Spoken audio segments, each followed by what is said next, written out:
নমস্কার, আশা করি আপনারা সকলেই ভালো আছেন। আপনাদের সাথে আমি রিতম রয়েছি আজকের বিশেষ ভিডিওতে। দেখুন, আজকে আলোচনা করব কন্যা রাশির মার্চ মাসের রাশিফল নিয়ে। এই যে একটা মাসের সময়ের ব্যবধান, এই এক মাসের ব্যবধানে কন্যা রাশির জাতক জাতিকারা কোন কোন ক্ষেত্রে পজিটিভিটি পাচ্ছেন বা কোন কোন ক্ষেত্রেই বা সাবধানতা অবলম্বন করবেন, বিস্তারিত আলোচনা আজকের এই ভিডিওতে করে নেব। ভিডিও শুরুতেই বলবো আপনি ভিডিওটি সম্পূর্ণ দেখবেন। যদি চ্যানেলে নতুন ভিউয়ার্স হয়ে থাকেন তাহলে অবশ্যই চ্যানেলটিকে সাবস্ক্রাইব করে পাশে থাকবেন। চলে আসছি মূল আলোচনায়। মার্চ মাসের শুরুতেই আমরা দেখব কন্যা রাশির ক্ষেত্রে রাশি অধিপতি বুধদেব কিন্তু রাশির ষষ্ঠভাবে অবস্থান করছেন এবং 8ই মার্চের পর তিনি রাশির সপ্তমভাবে প্রবেশ করবেন। তাহলে রাশির অধিপতি যখন রাশির ষষ্ঠভাবে থাকে বা প্রবেশ করে থাকে, সেক্ষেত্রে আমরা কিন্তু দেখতে পাই হেলথ নিয়ে কিছুটা সমস্যা এবং শারীরিক কিছু জটিলতা কিন্তু কন্যা রাশির জাতক জাতিকাদের ক্ষেত্রে বর্তমান সময় থাকবে। তবে হিউজ যে প্রবলেম বা অন্য কোনো সমস্যা হতে পারে তেমন কিন্তু নয়। তবে সিজনাল কিছু সমস্যা এবং ছোটোখাটো কিছু স্বাস্থ্যজনিত সমস্যা আমরা কন্যা রাশির জাতক জাতিকাদের ক্ষেত্রে দেখতে পাবো। তবে আরেকটা বিষয় এখানে জানাবো, 8ই মার্চের পরে রাশি অধিপতি কিন্তু রাহুর সাথে যুক্ত হবে। যখনই রাশি অধিপতি রাহুর সাথে যুক্ত হবে এবং যেহেতু মিনের ঘরে বুধদেব নিচস্থ হন, কন্যা রাশির ক্ষেত্রে কিন্তু মানসিক একটি চাপ বর্তমান সময় কিন্তু বাড়তে পারে। এর পাশাপাশি আমরা কিছু নেগেটিভিটিগুলো পাবো। যেমন আমরা দেখব কন্যা রাশির ক্ষেত্রে বেশ কিছু ভুল সিদ্ধান্ত নিয়ে নেওয়া, রং ইনভেস্টমেন্ট করে দেওয়া বা পেটের কিছু সমস্যা কিন্তু থাকতে পারে। তো আপনাদেরকে বলবো, যদি কোনো স্কিম বা অফার অবশ্যই পেয়ে থাকেন আপনারা বর্তমান সময়, কিছুটা অ্যালার্ট থাকবেন। দেখুন, এই সময়টি হচ্ছে 19শে মার্চ পর্যন্ত। তো 19শে মার্চের পর থেকেই কিন্তু আপনারা আবার আপনাদের আগের জায়গায় ফিরে পেতে পারেন। অর্থাৎ আপনারা যে কোনো জায়গায় ইনভেস্টমেন্ট করতে পারেন বা যে কোনো সহজভাবে কাজগুলো করে নিতে পারেন। তো বর্তমান সময় কন্যা রাশির জাতক জাতিকাদের শরীর স্বাস্থ্য বিষয়ে একটু সাবধানতা অবলম্বন করতে হবে।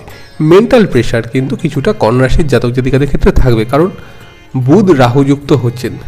দেখবেন মাইন্ড প্রচণ্ড আনস্টেবলের মতো একটা জায়গা, সহজেই কোনো বিষয়ে মন না দিতে পারা, এই ধরনের কিন্তু কিছু সমস্যা আমরা কন্যা রাশির ক্ষেত্রে দেখতে পাবো। তবে 19শে মার্চের পর থেকে কিন্তু এই সমস্যার রিকভারি আমরা কন্যা রাশির জাতক জাতিকাদের ক্ষেত্রে দেখব।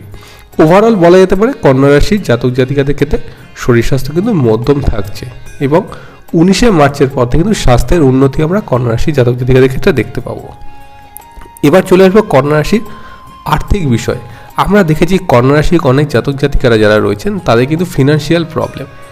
এমন নয় যে আপনার ইনকাম হয়নি বা আপনি টাকা আর্ন করতে পারেনি, আপনি আর্ন করেছেন, কিন্তু টাকা সেভিংস করার ক্ষেত্রে কিন্তু অনেক সমস্যা দেখতে পাওয়া গেছে কন্যা রাশির জাতক জাতিকাদের ক্ষেত্রে। যেহেতু আপনাদের ক্ষেত্রে দ্বিতীয় পতি রাশি ষষ্ঠভাবে অবস্থান করে আছেন, সেক্ষেত্রে কিন্তু ব্যয়ের কিছুটা প্রভাব আপনাদের বর্তমান সময় থাকবে। তবে সোর্স অফ ইনকামের জায়গা কিন্তু তৈরি হবে। তবে কন্যা রাশির যারা অনলাইন শেয়ার বা ট্রেডিংয়ের সাথে যুক্ত আছেন, তাদের বর্তমান সময় ইনভেস্টমেন্টের করার আগে কিন্তু একটু ভেবে নেওয়া উচিত। যেহেতু রাহুর সাথে শুক্র কম্বাইন হচ্ছে এবং শুক্র যুক্ত থাকছে, সে শুক্র আমাদের কিন্তু অর্থ অধিপতি। সেই ক্ষেত্রে কিন্তু আমরা দেখব কন্যা রাশির অর্থ ব্যয়ের বিষয়, অর্থাৎ লাক্সারিয়াস কিছু জিনিস প্রসাধনী কেনার ক্ষেত্রে বা হয়তো আপনি ভ্রমণের প্ল্যান করতে পারেন বর্তমান সময়, এই সব ক্ষেত্রে কিন্তু পজিটিভিটি থাকবে। অর্থাৎ অর্থ ব্যয়ের কিন্তু জায়গাটা আমরা বর্তমান সময় পাবো। যাদের সোর্স অফ ইনকামের জায়গাটি প্রবলেম হচ্ছে বা যাদের ধরুন বিজনেস রয়েছে, সোর্স অফ ইনকামের জায়গাটি নতুনভাবে তৈরি হয়নি, তাদের ক্ষেত্রে কিন্তু আমরা দেখব বেশ কিছুটা পজিটিভ, অর্থাৎ অর্থ কিন্তু কন্যা রাশির জাতক জাতিকাদের ক্ষেত্রে আসবে। যেহেতু রাহুর অ্যাসপেক্ট আছে, আপনারা চেষ্টা করবেন এই ক্ষেত্রে বেশ কিছু অর্থকে জমিয়ে রাখতে, সহজে কিন্তু ব্যয় যাতে না হয় সে বিষয়টা আপনাদের খেয়াল রাখতে হবে। পরবর্তী বিষয় নিয়ে আলোচনা করব কন্যা রাশির প্রফেশন নিয়ে। দেখুন, আপনাদের ক্ষেত্রে তো দশম অধিপতি বুধ রাশির সপ্তমভাবে প্রবেশ করছেন। কর্মস্থান কিন্তু যথেষ্ট স্টেবিলিটি বাড়ছে এবং বিভিন্ন কমিউনিকেশনের জায়গাগুলো, দেখুন অনেকের ক্ষেত্রে আমরা দেখেছি যে কর্মস্থানে বেশ কিছু প্রবলেম, গোলযোগ বা অফিস পলিটিক্সের মতো একটা বিষয়, যেটা সবার ক্ষেত্রেই কম বেশি থাকে। তবে কন্যা রাশির জাতক জাতিকাদের ক্ষেত্রে কিন্তু পলিটিক্সের শিকার তারা বেশি হন। তো সেই জায়গাতেই কিন্তু অনেকটাই রিকভারি পাওয়া যাবে। কর্মস্থান পরিবর্তনের সূচনা রয়েছে এবং যারা কন্যা রাশির জাতক জাতিকা রয়েছেন বিদেশে যেতে চাইছেন কর্মসূত্রে, তাদের ক্ষেত্রে কিন্তু বলবো 19শে মার্চের পর থেকে কিন্তু যথেষ্ট স্টেবিলিটি, কর্মসূত্রে কিন্তু আপনার বিদেশ যাত্রা হতে পারে এবং সেক্ষেত্রে কিন্তু পজিটিভিটি রয়েছে। যেহেতু রাহুর সাথে আপনাদের রাশি অধিপতি যুক্ত, সেক্ষেত্রে কিন্তু সমস্যা বাড়বে। দেখুন, আরেকটা বিষয় আপনাদেরকে এই পাশে জানাবো, আপনাদের রাশিতে যেহেতু কেতুর অবস্থান, মেন্টাল প্রেশার, একটু ওভার থিঙ্কিং করা কিন্তু বর্তমান সময়ে থাকবে। কাজেই কোনো বিষয়ের সমস্যা হলে সেটা নিয়ে কিন্তু ওভার থিঙ্কিং করবেন না বা ভুলবশত কোনো সিদ্ধান্ত কিন্তু নেবেন না। অর্থাৎ কর্মস্থানে কিন্তু আমরা পজিটিভিটি দেখব। কন্যা রাশি অনেক জাতক জাতিকারী আছেন যারা মনে করছেন যে ওয়ার্কিং ফিল্ড থেকে বেরিয়ে এসে নিজের সেলফ কোনো প্রফেশনের সঙ্গে যুক্ত হবেন, তাদের ক্ষেত্রে আমরা পজিটিভিটি দেখতে পাবো। কোন কোন ক্ষেত্রে পজিটিভিটিগুলো আছে? যারা মেডিকেল লাইনে রয়েছেন তাদের ক্ষেত্রে আমরা পজিটিভ পাবো। যারা এডুকেশনাল সেক্টরে রয়েছেন, যারা নিজস্ব কোনো ইনস্টিটিউশন খুলেছেন বা ইনস্টিটিউশনের সঙ্গে যুক্ত, যারা ধরুন টিচার, অর্থাৎ আপনি আর্ট শেখান বা আপনি সঙ্গীতজ্ঞ বা আপনি ডান্সের টিচার বা আপনি মেকআপ আর্টিস্ট, এই ধরনের প্রফেশনের সঙ্গে কিন্তু আমরা পজিটিভিটি দেখব বর্তমান সময়। এবার চলে আসছি কন্যা রাশির বিজনেস সংক্রান্ত বিষয়। দেখুন, কন্যা রাশি অনেক জাতক জাতিকারাই রয়েছেন যারা ইন্টেরিয়ার ডেকোরেটের সঙ্গে যুক্ত বা যাদের কিন্তু গার্মেন্টসের বিজনেস আছে, যাদের কিন্তু গ্রসারি বিজনেস আছে, এই ধরনের যারা বিজনেসের সঙ্গে জড়িত, যাদের ইলেকট্রিক্যাল ইনস্ট্রুমেন্টের বিজনেস আছে, তাদের ক্ষেত্রে কিন্তু আমরা যথেষ্ট পজিটিভিটি দেখব। সব থেকে কন্যা রাশির যারা গাড়ি অর্থাৎ যানবাহন সংক্রান্ত বিজনেসের সঙ্গে জড়িত আছেন, তাদের ক্ষেত্রে কিন্তু আমরা বেশ কিছু পজিটিভ দেখব। এবং দেখুন, যারা গভর্নমেন্ট অফিসার আছেন বা যারা গভর্নমেন্ট উঁচু লেভেলে কাজ করছেন, নেভিতে আছেন বা যারা পুলিশ আছেন, তো এই ধরনের প্রফেশনের ক্ষেত্রে কিন্তু পদোন্নতির বৃদ্ধির সম্ভাবনা কিন্তু বর্তমান সময় দেখা যায়। এবার চলে আসবো কন্যা রাশির সন্তান স্থান নিয়ে। দেখুন, পঞ্চমপতি, আপনাদের ক্ষেত্রে পঞ্চমপতি শনিদেব রাশি ষষ্ঠভাবে বসে আছেন। সন্তানের কেরিয়ার বা সন্তানের ফিউচার নিয়ে কিন্তু কিছুটা প্রবলেম, কিছুটা চিন্তা কিন্তু আপনাদের ক্ষেত্রে দেখা যাবে। তবে বেশি চিন্তা করার কোনো দরকার নেই, কারণ আপনাদের সন্তানের কিন্তু শিক্ষাস্থানটা যথেষ্ট স্টেবল। যেসব কন্যা রাশির জাতক জাতিকারা তাদের সন্তানের শিক্ষা নিয়ে বেশ চিন্তিত, তাদের ক্ষেত্রে বলবো কিন্তু 19শে মার্চের পর থেকে অনেকটাই শুভ যোগ আমি দেখতে পাচ্ছি। এবং শিক্ষার ক্ষেত্রে যদি বর্তমান সময়ে কোনো এক্সাম থাকে, সেক্ষেত্রে কিন্তু যথেষ্ট পজিটিভ যোগ রয়েছে এক্সামের রেজাল্টের ক্ষেত্রে। এবার চলে আসবো কন্যা রাশি প্রেম ও বিবাহিত জীবন নিয়ে।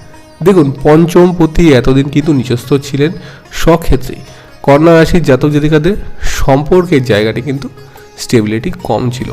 তবে ফেব্রুয়ারি মাস থেকে আমরা দেখেছি কিন্তু কন্যা রাশির সম্পর্কের জায়গাটি ধীরে ধীরে আবার আগের জায়গায় পরিণতি পেতে শুরু করেছে। হ্যাঁ, দেখুন, অনেক কন্যা রাশির জাতক জাতিকারী আছেন যাদের সম্পর্ক ভেঙে গেছে, সবার ক্ষেত্রে কিন্তু বিষয়টা সমান নয়। তবে ওভারঅল কন্যা রাশির সম্পর্কের জায়গাটি কিন্তু স্টেবল। যাদের সম্পর্কের মধ্যে চির বা ফাটল ধরেছিল, যারা মনে করছেন যে পুরনো তিক্ততা বা দ্বন্দ্বতা ভুলে তারা আবার আগের জায়গায় ফিরে আসবেন, সেক্ষেত্রে কিন্তু আমরা পজিটিভিটি দেখব কন্যা রাশির জাতক জাতিকাদের ক্ষেত্রে মার্চ মাসটিতে। আচ্ছা, রইল বাকি বিবাহিত জীবন। দেখুন,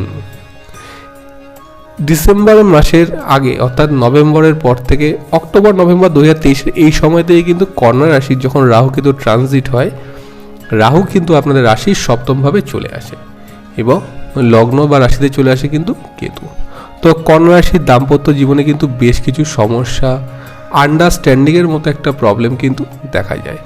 বনি বলা না, হয়তো আপনাদের সম্পর্ক বিগত দিনগুলোতে খুবই ভালো ছিল, হঠাৎ করে সম্পর্কে এমন কিছু পরিবর্তন আসলো যে মেন্টালিটিভাবে বা মানসিকভাবে কিন্তু আপনি কিন্তু বিধ্বস্ত হয়ে গেলেন।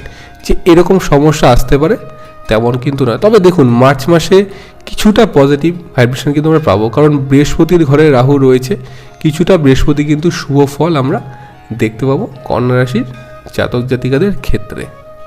তো দেখুন, কন্যা রাশির বিবাহিত জীবন কিন্তু আমরা বলতে পারি মার্চ মাসে মধ্যম থাকবে। আচ্ছা, ব্যবসায়ী কিছু ক্ষেত্রে আমরা দেখব কন্যা রাশি কিন্তু পজিটিভ। যারা এক্সপোর্ট ইম্পোর্টের বিজনেস করছেন, তাদের ক্ষেত্রে কিন্তু যথেষ্ট পজিটিভিটি আমরা দেখতে পাবো। যারা অনলাইন বিজনেসের সঙ্গে জড়িত, অনেকে আছেন social media influencer, social media বিভিন্ন পেজের মাধ্যমে তাদের প্রোডাক্ট সেল করে থাকেন, সেক্ষেত্রে আমরা পজিটিভিটি দেখব। যারা ভিডিও এডিটার বা যারা গ্রাফিক্স ডিজাইনার, তাদের ক্ষেত্রে কিন্তু আমরা যথেষ্ট পজিটিভিটি দেখব। তো দেখুন, এই ছিল মূলত আজকে আলোচনা। কন্যা রাশির ওভারঅল একটা ধারণা দেওয়ার চেষ্টা করলাম যে মার্চ মাস আপনাদের কেমন যেতে পারে। যদি আপনাদের ভিডিওটি ভালো লেগে থাকে তাহলে অবশ্যই আমাকে জানাবেন এবং লাইক কমেন্ট শেয়ার করবেন। আপনারা সবাই ভালো থাকবেন। দেখা হবে এবার পরবর্তী অন্য কোনো ভিডিওতে। নমস্কার।